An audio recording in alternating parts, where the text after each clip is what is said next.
Գյուրջան Կասկադ, հասանելի բնակարաններ 65 ամիս մարման ժամկետով։ Պարոն Սարգսյան,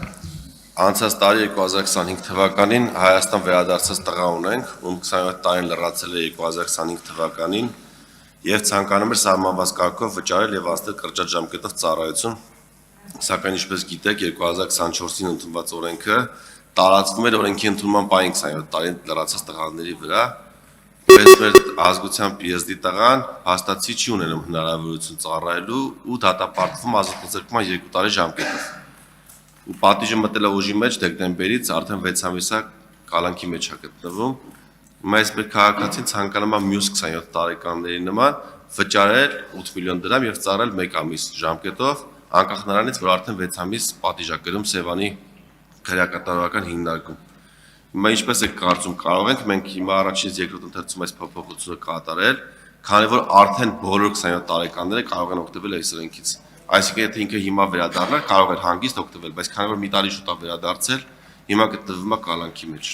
Պարոն Սարգսյան, կարծում եմ, որ վերջի կատարված փոփոխությունը նաև տարածվում է ձեր նշած անձի վրա, բայց սա իրավապահ մարմինների, մասնավորապես այս պարագայում ՊՆ-ին վերաբերում է միայն զորակոչելու մասով, ես մեր մասով, մեզ վերաբերող մասով կճշտեմ եւ մենք քննարկենք,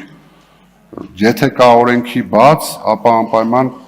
այս ընթացքում առաջինից երկրորդ ընթերցում փորձենք հասկանալ, թե ինչ կարելի է անել նման իրավիճակների համար։ Ես խոսացել եմ զինդատախազի հետ եւ նաեւ արդարադատության նախարարի հետ, օրենսդրական փոփոխություն պետք է անենք, պարոն Սարգսյան, որպեսզի կալանքի մեջ գտնվող անձին տանք հնարավորություն այս կետից օգտվելու։ Պետությանը ձեռնտու է եւ նաեւ այս քաղաքացուն, որպեսզի ինքը ավել տարուկես չմնա կալանքի մեջ եւ իր վրա պետությունը փող ծախսի եւ նաեւ ինքը գումար վճարելով ու ծառայելով կմարի իր պարտավորությունը պետության նկատմամբ, այսինքն կշահի եւ մեր քաղաքացին եւ պետությունը։ Խնդրեմ քննարկենք, եթե հնարավոր է այս փոփոխությունը եւս ներառենք մինչեւ երկրորդ ընթերցում։ Բարի։